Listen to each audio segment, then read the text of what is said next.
Bienvenue dans cette édition du magazine Les Grandes Lignes. Du 2 février au 16 mars 2024, l'Institut français de Maurice à Rosil accueillait l'exposition Ziet d'Enfée Noire dans l'espace polyvalent de la microfolie. Cette exposition à caractère unique est née de la rencontre de trois femmes, Joëlle Écornier, écrivaine, Chloé Robert, artiste et Tatiana Pachama, commissaire, en partenariat avec le FRAC Réunion.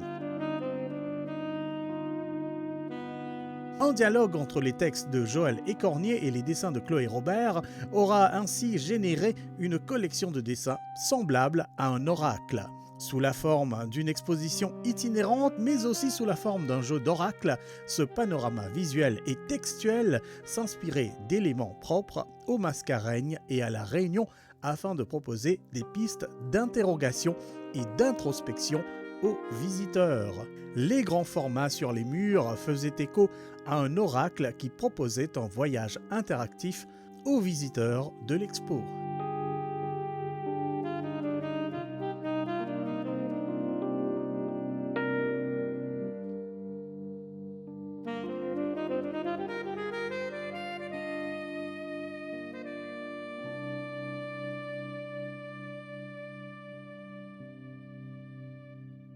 Ziet d'Enfée Noire, le titre de l'exposition, ça invite les gens à regarder dans l'obscurité.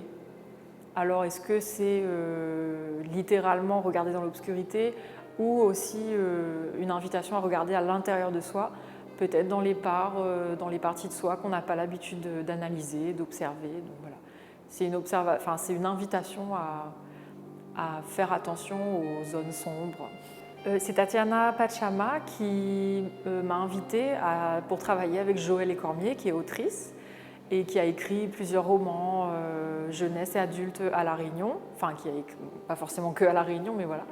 Et donc quand elle m'a invitée, elle m'a dit que ce serait intéressant de voir comment on pourrait travailler ensemble, puisque Joëlle écrit et que moi je dessine.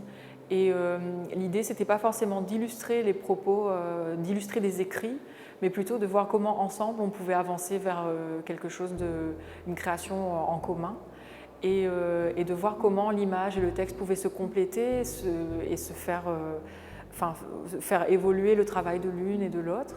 Et je pense, je ne peux pas parler pour Tatiana, mais je pense qu'elle nous a choisi nous parce qu'on avait chacune déjà à la base un rapport au travail avec une confiance en fait en l'intuition et en l'instinct. Donc ma manière de dessiner, même quand je travaille seule, c'est vraiment basé sur l'instinct et l'intuition.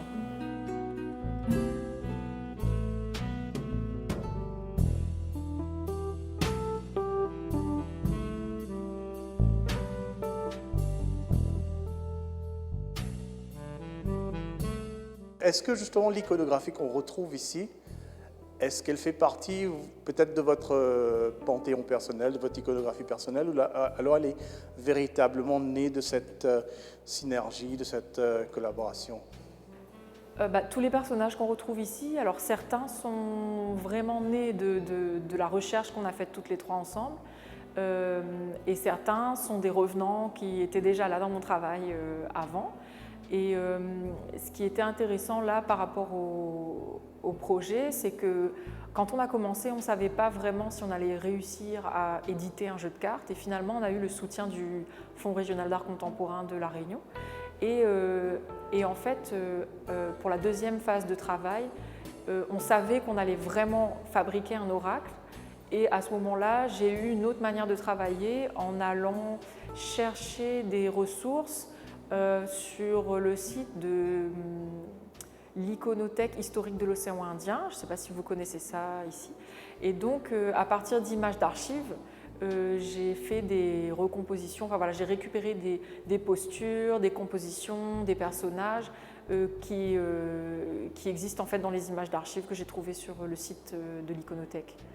Donc il y a une partie des personnages qui viennent vraiment de mon bestiaire habituel, et une bonne partie aussi qui ont été un travail de recherche spécifiquement pour l'oracle.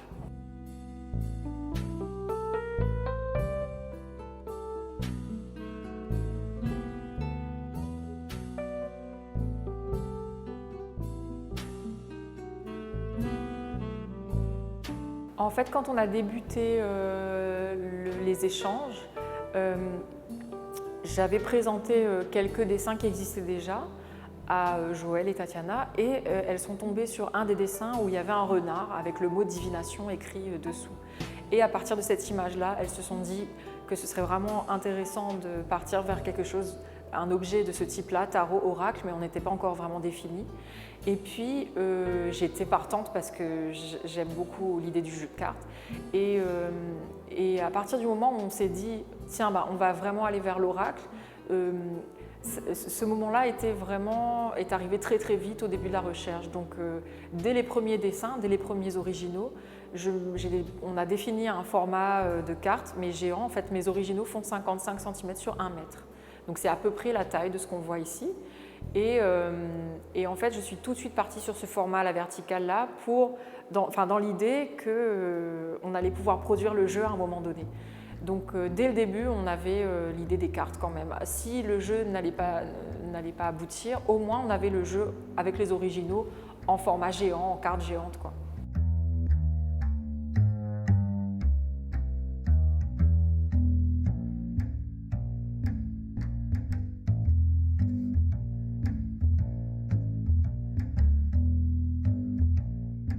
On parle d'oracle, on parle de tarot, on parle de voyage intérieur. Ce qui fait tous les images, on va les interpréter, mais chacun a sa part de vérité à raconter. Après, tout ce qui est mots, on va essayer de décrypter, de décortiquer pour comprendre quelles sont les questions qui sont posées. Et à partir de là, on a une meilleure lecture de l'expo. Déjà, une fois à l'entrée, c'est ce que je propose aux visiteurs. Okay, on va faire la même chose. Tu vas retirer une carte qui va t'accompagner pendant l'expo. N'importe laquelle. Ok. Et voilà. Voilà. Et elle est... Ah bah tiens. Alors, on la retourne et à partir de là, tu vas l'interpréter. Ok. Ben, je sais pas. Il, déjà pour moi, c'était... ça peut être plein de choses. J'ai pensé à il, elle... Voilà. Le et chat après, est intéressant. Voilà. Après, on va aller dans les détails. Ouais. Ce qui fait, on va s'attarder sur la lune, sur la représentation de la petite fille, sur le chat. Est-ce que c'est un chat, est-ce que c'est un tigre? Ça dépend de ce que toi tu me proposes. Ici, on parle de l'insularité. Et je vais garder cette proposition par rapport à l'île et l'insularité, ce qui fait avant tout, non seulement par rapport à l'histoire qui est liée à l'expo, ce qui fait on raconte la topographie de l'île de la Réunion, avec les pitons, avec ses ravines, les cascades, on va couler jusqu'à l'océan. Et maintenant, ça se rapporte aussi aux personnes que l'on est. On a tendance à interroger les cartes par rapport à des besoins, pas mondains, mais des besoins dans le monde physique, etc. Et là, c'est vraiment peut-être l'antipode de ça, je sais pas, c'est interroger l'imaginaire. Pourquoi, justement, interroger l'imaginaire? Alors, le pourquoi, déjà, c'est le pourquoi des questions. On cherche tous des réponses, je ne dirais pas farfelues, mais on cherche tous des réponses à des questions du quotidien. Comment est-ce qu'on peut résoudre le problème par rapport à notre aspect, l'utilisation du GPS par exemple. Okay? Et sur une des cartes, ça nous dit comme suite. Si vous perdez votre chemin, et là je vais juste traduire en français pour aller plus vite, est-ce qu'on sait retrouver son étoile?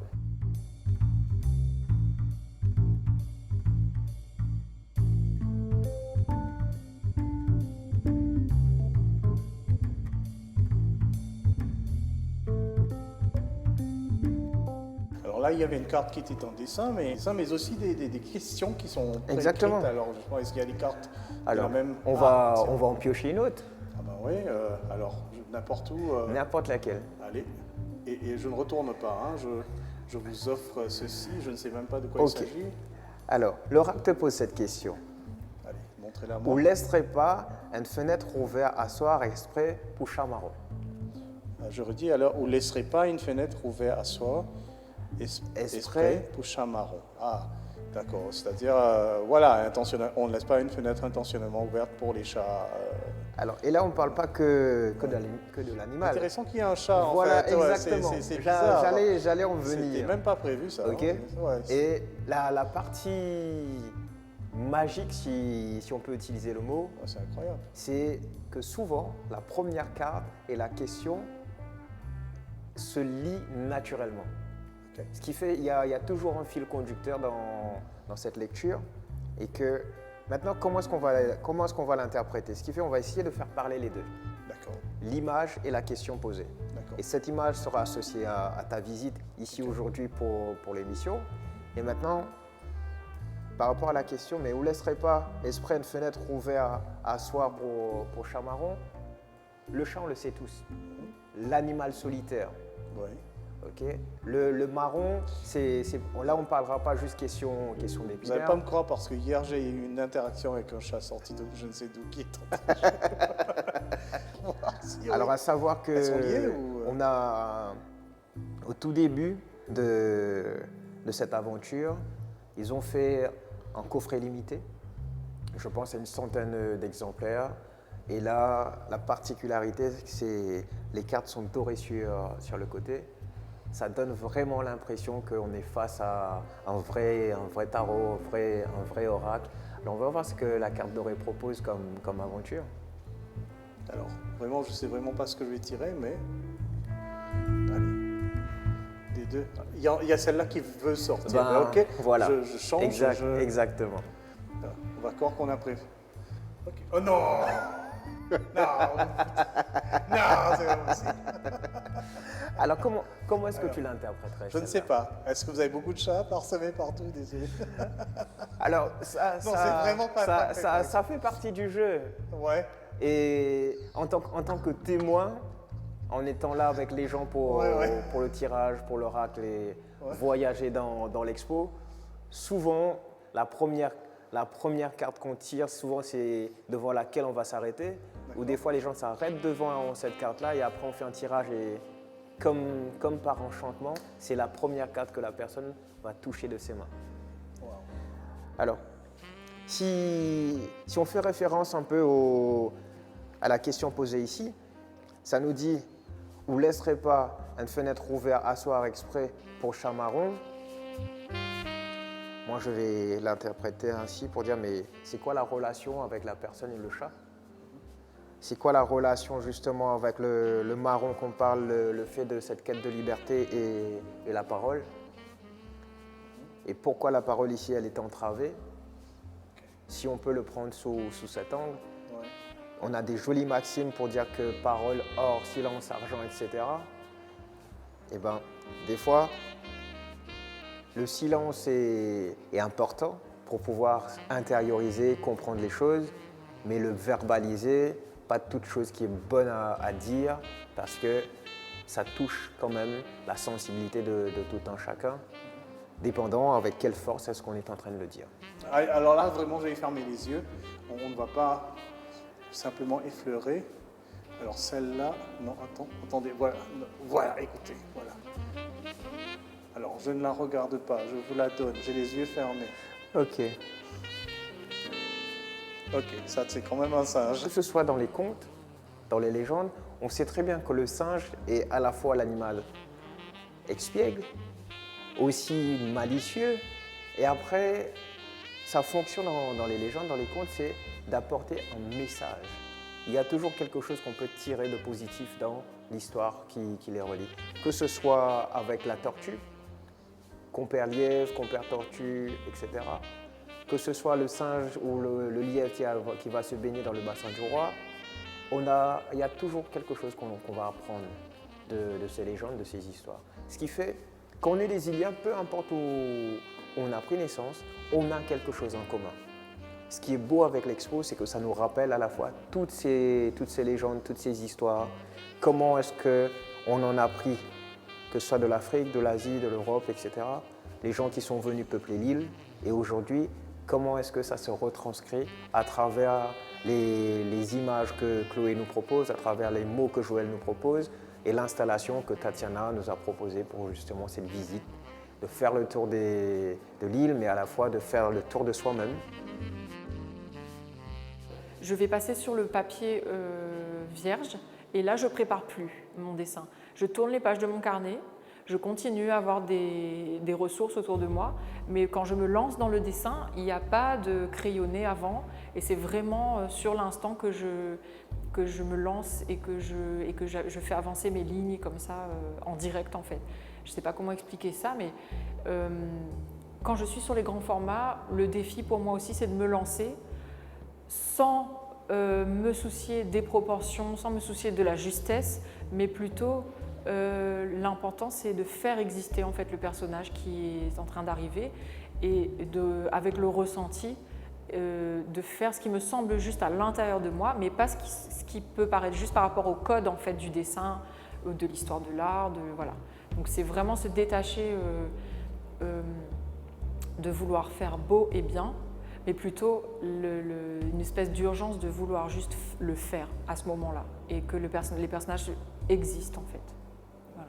C'est pour ça que parfois certains personnages ou certains dessins, au niveau des proportions ou des formes et tout, ça peut être complètement déformé, ça peut prendre une allure un peu étrange, un peu disproportionnée ou quoi, parce que c'est pas ça qui m'importe le plus.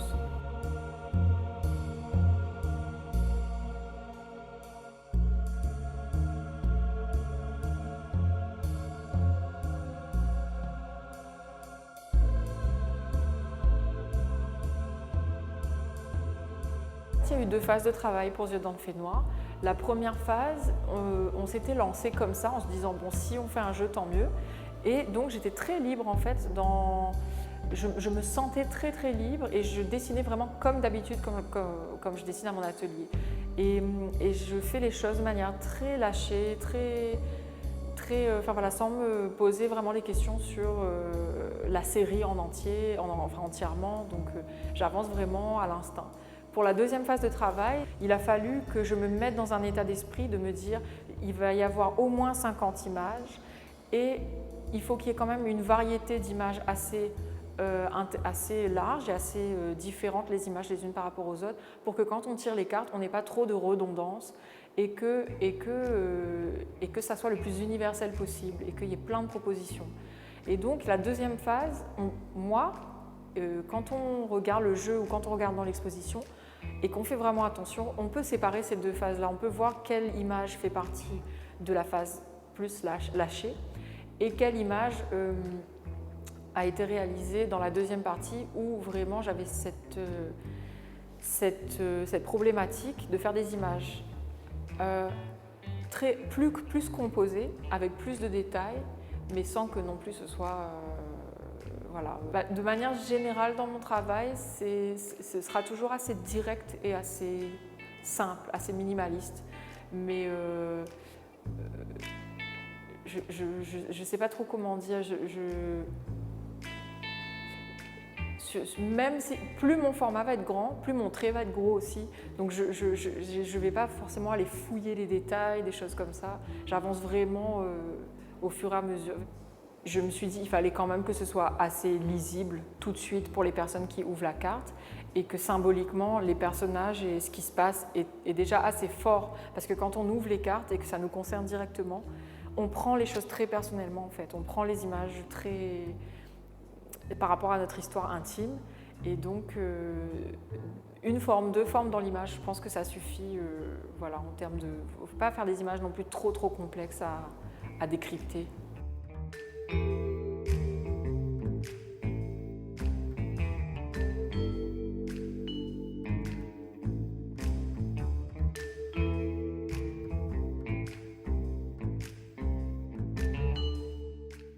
En fait, là, dans mon travail personnel, il m'arrive d'utiliser des mots et des phrases et de les intégrer dans mes peintures et tout. Mais là, c'est vrai que toute la partie écriture, c'est vraiment Joël qui a apporté qui a fait tout ce travail d'écriture-là. Et ce qui était intéressant, c'est que en fonction du timing, elle a commencé par regarder les premiers dessins que j'ai produits, puis elle a commencé à écrire. Et finalement, dans la deuxième phase de travail, ça a été vraiment une question pouvait aussi inspirer un dessin.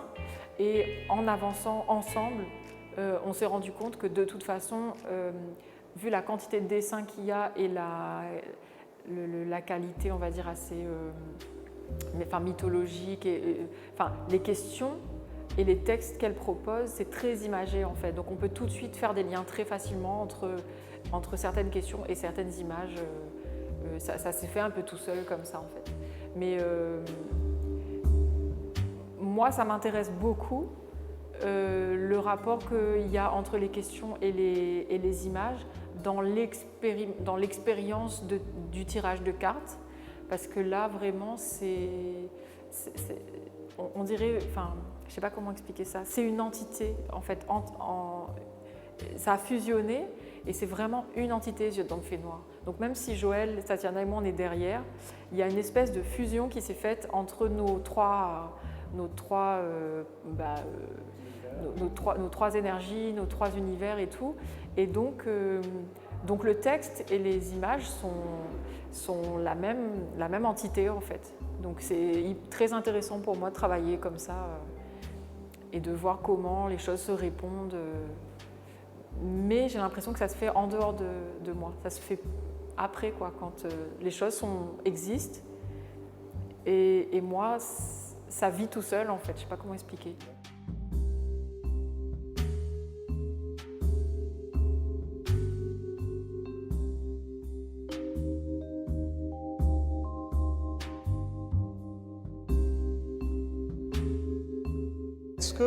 Bon, j'imagine que vous êtes peut-être familier avec les archétypes de Jung et divers types d'archétypes, etc. Est-ce que vous pensez que, voilà, il y a des archétypes mascarins ou bien propres à cette... Bon, je sais que par exemple, comme de Chazal, il avait un imaginaire particulier avec sa mythologie particulière. Est-ce que... Je ne sais pas, c'est peut-être une question bizarre. Hein, Voilà. Est-ce que vous avez senti, vous, que voilà, il y a des archétypes spécifiques qui peut-être relient les îles, Réunion, Maurice, cette région, océan Indien, je ne sais pas, est-ce que vous avez peut-être cette perception? En fait, ce n'était pas forcément mon intention de me dire oui, je vais faire un répertoire voilà, où toutes les îles pourraient se reconnecter et tout. Je pense que c'est tellement en nous et c'est tellement dans l'expérience du quotidien de la vie, du fait d'être réunionnaise et d'interagir avec d'autres artistes, d'expérimenter le territoire, qui fait qu'à un moment donné, il y a des choses qui passent à travers moi et que je propose après dans mes dessins, qui forcément parlent de tout ça, mais c'est peut-être pas avec cette conscience et la volonté en fait, de vouloir présenter des archétypes en disant bon ben ça c'est la Réunion, c'est les îles autour et tout. Donc je pense qu'avec le recul, en analysant, on pourrait organiser les choses, classifier les choses de cette façon-là. Mais c'est vrai que quand je le fais, ça vient vraiment de l'intérieur. Et l'intérieur est construit par le territoire et par les échanges et tout. Donc c'est tout le process en fait qui fait que ces choses-là ressortent. Et ensuite, ce sont des images qui sont assez simples. Et donc cette simplicité-là, ça peut se reconnecter après avec des cultures qui ne sont pas forcément la mienne, mais qui ne sont pas si éloignées ou qui sont aux origines des choses desquelles on se nourrit aujourd'hui. Donc en fait, on peut, si on analyse et qu'on veut chercher, refaire des liens entre mes images et plein de choses de cultures différentes. Durant cette exposition, de nombreux ateliers ont également été proposés à différents publics. Passerelle vers des univers invisibles, l'exposition Zied dans fait noir aura poussé le visiteur à affronter l'inconnu, à explorer les facettes de l'imaginaire afin de trouver ces vérités profondes de notre être. L'oracle sous forme de jeu de cartes, pour sa part, devrait bientôt être disponible pour les intéressés. Point final à cette édition, restez en ligne.